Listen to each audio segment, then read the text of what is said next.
Welcome back. We are now ready to debunk some myths you may have from well-meaning people, and as a result, these people aren't applying for Medi-Cal, thinking they will only have to pay back the system when they pass. This myth can result in less than appropriate care and deteriorating health, more hospital visits, and an unnecessary burden to the healthcare system. And it is a complicated system because you and I right before we came on, I was trying to understand what all the healthcare programs are, who qualifies, how you get them, and I don't know my stuff as well as you do. All right, so Greg Steen, CEO and founder of Senior Care Advocates.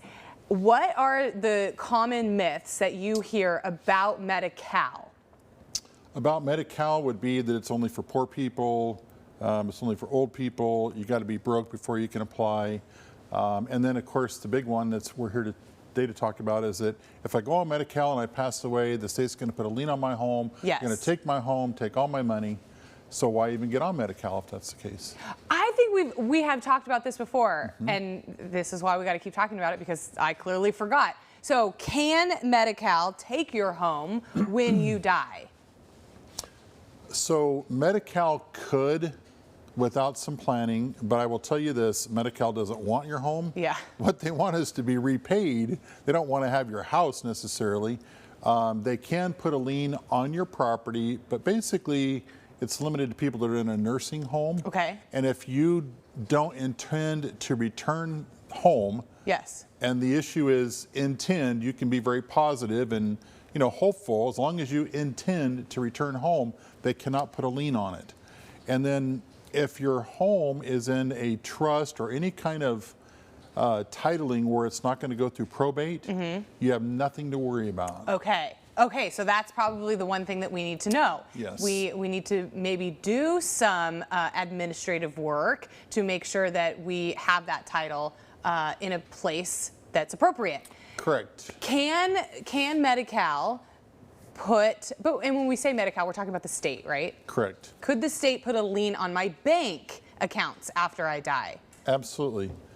Same thing though is if it's, so you pass away and if it's in your individual name, not like a trust or you don't have a beneficiary designation where it automatically goes to someone else, it's pretty simple just to remember this. If your accounts are going to probate, the state has the ability to go after them. Okay. If they're not going to probate, you're safe. Because the way Medi-Cal works is whatever benefits you derive from Medi-Cal, the state expects to be reimbursed all of those expenses. Most of those expenses.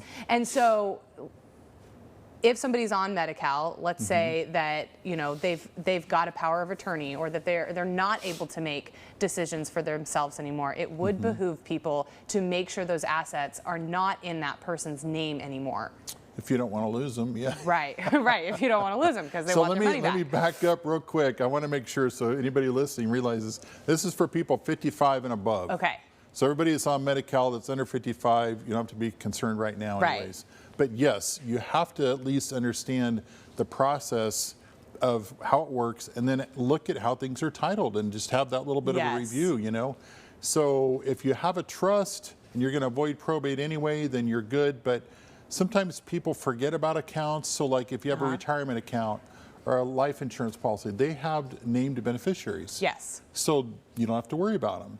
You can have a beneficiary on your property deed. It's pretty rare, but you can also have like a payable on death or transfer on death designation on your bank account. Same thing, it's going to bypass probate, so you don't have to worry about it.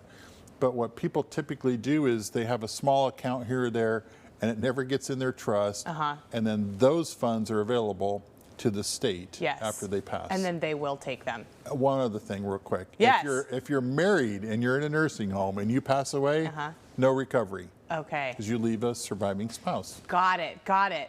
Okay, so there's a lot to unpack here. It can seem confusing, but Greg Steen, he can make it not confusing. And all you have to do is you have to call Senior Care Advocates. Very, very simple. Their website is right there at the bottom. Their phone number is at the bottom. Greg Steen always has great information for us so that we can avoid a crisis, so that when we do call you, we are not in crisis. Greg Steen, thank you so much.